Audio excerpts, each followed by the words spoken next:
Ladies and gentlemen, I am Sid Alpha, and we've all known for quite some time that Belgium has been one of the countries leading the way when it comes to the beginnings of regulatory practices on loot box gambling, and as a result of those practices, games publishers are having to take action to suppress those gambling practices or risk severe fines. Now, as always, means I have an opinion on what seems to be literally everything under the sun. I'm going to be first providing everyone with the facts and the particulars in this case, and then I'll provide my take on things. Also, links to any sources used, my social media, Discord, Patreon, and everything else are in the description down below. So here's what we know. In a statement made on the Blizzard forums, Veneris, a community manager, stated that while Blizzard was surprised that the Belgian Gambling Commission had labeled their loot boxes in Overwatch as gambling back in April of this year, they do not share the same opinion, but they will be complying with Belgian law. In order to accomplish that, Blizzard would be implementing measures that would prevent players in Belgium from purchasing loot boxes and loot chests within Overwatch and Heroes of the Storm. They also stated that Belgian players will still have access to all in-game content and that they will remain open to further discussions with the Belgian Gambling Commission and Ministry of Justice on this topic, which basically means we haven't heard the last from them on this. And this announcement is in response to what happened earlier this year. Back in April, Belgium's investigations into loot boxes showed that they are gambling in the case of 3 out of the 4 games they investigated, with the exception being Star Wars Battlefront 2 EA, as they had removed their loot boxes prior to the investigation. When Belgium investigated Overwatch in particular, they determined that its loot boxes fit the criteria of gambling in the following manner. Overwatch contains random collectible in-game items, skins, voice lines, sprays, player tags, and the like. The loot boxes within Overwatch constitute a game of chance, as the outcome of what is contained within the loot boxes is determined by a random factor. The loot boxes can be obtained within Overwatch by either earning them through gameplay or gifts via special events, because I know every time I log in and there's an event going on, Active Blizzard dumps a couple of loot boxes in my lap. Or you can also purchase them either directly, or as that is banned in some countries like China, through the use of in-game currency. As that is the case, Belgium states that purchasing loot boxes in this instance constitutes a wager. They also state that while the content of the loot boxes are always cosmetic in nature, the value is associated with the content of the loot boxes and the player gains advantage by purchasing additional loot boxes. Belgium also states that there is an inherent value of the items contained within the loot boxes due to the tiered classification of items and the increasing rarity of those tiers, and they also state that the value of these items are driven up through the employment of special events like the summer event, where specific loot box items can only be obtained during that event. The Belgian Gambling Commission further details that while there is an in-game currency that allows players to purchase skins they want directly as long as they're not certain event skins, there is no way for the player to purchase this currency directly, and it is only obtained through the opening of loot boxes. They also outlined that for a person to obtain all items within the game through normal gameplay, it would take approximately 1,250 hours, which alludes to the extreme grind.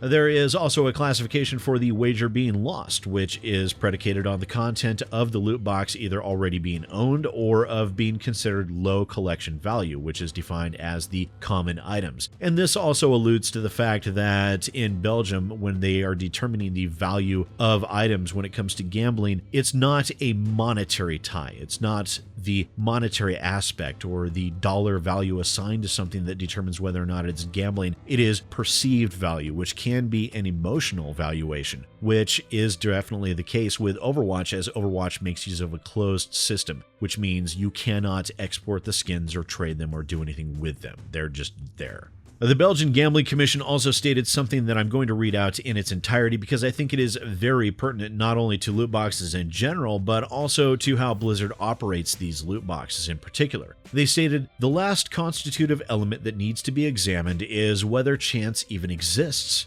It is not possible to ascertain based on research how the content of the loot boxes is determined. What is certain is that players believe that the content is determined based on chance. The developer did not respond to the request for more information about this." And I think that's fascinating because of how Blizzard in the past has so blatantly done everything they can to avoid disclosure of drop percentages on specific items, hiding behind the item tiers as a way of being able to maintain a disclosure of drop percentages on those, but still being able to determine what item within that tier the player receives. And my opinion on this is what you might expect.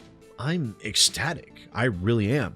I've stated this what feels like it's been hundreds of times now, but these loot boxes are nothing more than taking traditional cosmetic monetizations and shoving them behind a shell game slot machine in order to squeeze more money out of purchases for the exact same amount of content without many people even realizing what is going on. And I was 100% serious about how Blizzard handles its drop percentages with tiered items as well.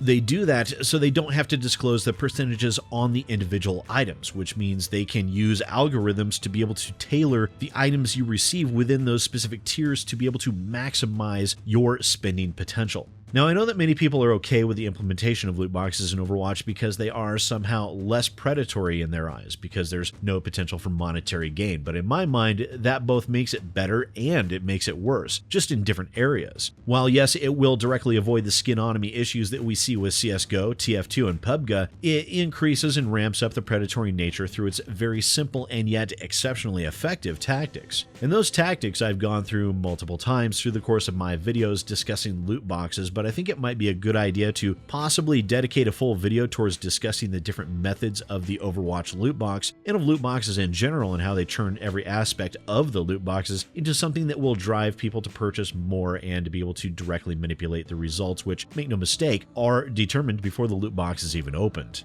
And it baffles me that some people will tout this as a bad thing. Forcing games companies to employ less predatory methods of stripping us from our hard-earned money is never a bad thing. It keeps them more honest, and it helps ensure we're actually getting our money's worth, as opposed to the gradual acceptance and continual pushing of the goalposts further and further away. Microtransactions are here to stay. Even I'm not stupid enough to be able to delude myself into thinking otherwise. But with the transition to live services that we're seeing, we need this sort of thing to happen now before it gets incorporated too much into everything else within the games industry. And I know they're already mostly there, but with public sentiment being what it is, and with some governments now waking up to these practices, we are beginning to gather the tools that we need to be able to push back against publishers like EA, Take-Two Interactive, and Activision and actually be able to have some form of effect.